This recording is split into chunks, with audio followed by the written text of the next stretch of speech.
మా సీఎం రేవంత్ రెడ్డి గారు విసిరినటువంటి సవాలు అర్థం కానట్టుంది. ఎందుకంటే ఇక్కడ లేడు కాబట్టి తెలుసుకునే ప్రయత్నం కూడా ఆయన చేయలేనట్టుంది.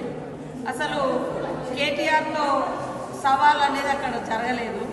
కేసీఆర్ను మేము సవాల్కు మా సీఎం గారు పిలవడం జరిగింది. అసెంబ్లీకి రమ్మంటే వీళ్ళు ప్రెస్ క్లబ్లలో అంటున్నారు. ముఖ్యంగా కేటీఆర్కు గుర్తింపు సమస్య ఉంది. ఆయన నాయకత్వాన్ని ఆయన చెల్లెనే అంగీకరిస్తలేదు. ఆయన నాకు వర్కింగ్ ప్రెసిడెంట్గా కూడా నేను ఒప్పుకోను, మా నాయకుడు కేసీఆర్ అని. ప్రతిపక్షంగా కూడా ప్రతిపక్ష నాయకుడిగా అసెంబ్లీలో కేసీఆర్ గారే ప్రాతినిధ్యం ఉంది, కేసీఆర్ గారు.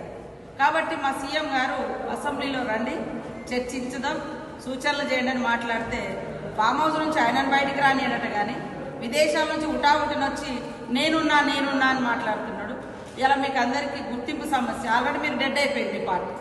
కాబట్టి ఇప్పుడు మీకు గుర్తింపు సమస్య వచ్చింది. కాబట్టి మా సీఎం రేవంత్ రెడ్డి గారు విసిరిన సవాల్కు నీకు కాదు సవాల్, ప్రతిపక్ష నాయకుడిగా, మరి 9.5 సంవత్సరాలు ముఖ్యమంత్రిగా చేసినటువంటి మాజీ ముఖ్యమంత్రి గారు రండి, ఎక్కడో ఉండి మాట్లాడడం కాదు, అసెంబ్లీకి రండి, లేఖ పెట్టండి, అసెంబ్లీ సమావేశపరుస్తామని మేమంటుంటే ఆయన డెడ్ లైన్ పెట్టినాం.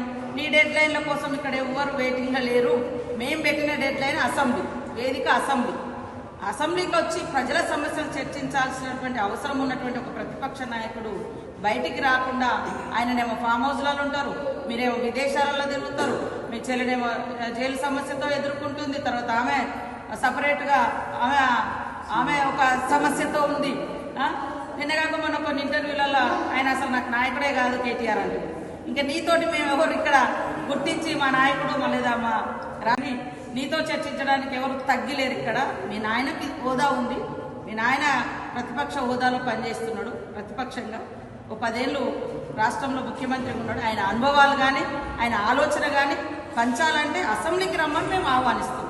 ప్రెస్ క్లబ్బులు, ఇంకో క్లబ్బులు అవి కాదు వేదికలు. ప్రజా సమస్యలు చర్చించడానికి అసెంబ్లీనే సరైనటువంటి వేదిక.